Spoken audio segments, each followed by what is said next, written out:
Your brand new iPhone deserves the best protection, and the iLune 3-pack screen protector plus 3-pack camera lens protector has you covered. Don't take risks with your iPhone. Click the link in the video description to shop now on Amazon. Starmer, I like and respect Trump. He's right about Europe, and he loved our queen. After a barrage of mixed messages from the White House towards Britain, the Prime Minister has said he and Donald Trump still have a good relationship, and he likes and respects the U.S. president. In an interview with the New York Times, Sir Keir spelled out his view of a shift in the global balance as Europe enters a new phase of rearmament as America seeks to unburden itself of the heavy lifting it has been doing in defense of the continent. Over the past weeks, voices from the Trump administration have been bombastic at times towards the UK, with Vice President J.D. Vance sparking outrage after dismissing a British military peacekeeping force in Ukraine as being from some random country that hasn't fought a war in 30 or 40 years. And in the past 24 hours, U.S. Special Envoy Steve Witkoff said he liked Vladimir Putin and rubbished Downing Street's plan to help keep a ceasefire in Ukraine as simplistic. Mr. Starmer, who was the first Western leader to welcome President Zelensky after the Ukrainian leader's disastrous Oval Office meeting last month, said he still personally enjoyed a good relationship with Mr. Vance and Witkoff's boss, the Commander-in-Chief, Donald Trump. He told the New York Times, "On a person-to-person basis, I think we have a good relationship. I like and respect him. I understand what he's trying to achieve." Read more, Trump envoy dismisses Starmer's Ukraine plan and states Putin isn't a bad guy.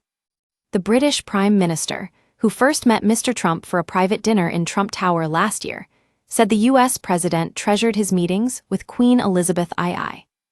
During their most recent meeting in the Oval Office, Mr. Starmer offered a personal invitation from Her Majesty's son King Charles III for an unprecedented second state visit to Mr. Trump, which the president seemed overjoyed to accept. The overall mood of that meeting between the two men was cordial and friendly, with the only sign of open discord occurring when J.D. Vance questioned free speech in the United Kingdom. Sir Keir responded, saying, "We've had free speech for a very long time, it will last a long time, and we are very proud of that." Just days later, during a meeting with Ukrainian leader President Volodymyr Zelensky, Mr. Vance once more piped up from the sofa in the Oval Office when he called the wartime leader disrespectful. The ensuing ugly scenes then led to Mr. Zelensky leaving the White House and not signing a proposed mineral deal as he flew instead to London. Don't miss, Britain gave U.S. vital support for deadly Yemen airstrikes report. Iran arms, train and directs Yemen's Houthi rebels to challenge the U.S. report. Express asks if Keir Starmer side with Donald Trump over Europe on Ukraine. Spotlight.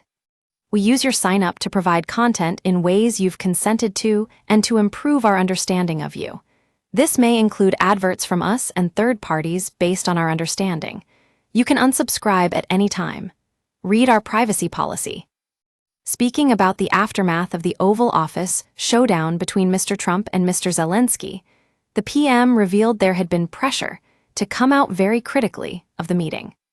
He told the New York Times, "On the day in which the Oval Office meeting between President Trump and President Zelensky didn't go particularly well, we were under pressure to come out very critically with, flowery adjectives to describe how others felt. I took the view that it was better to pick up the phone and talk to both sides to try and get them back on the same page.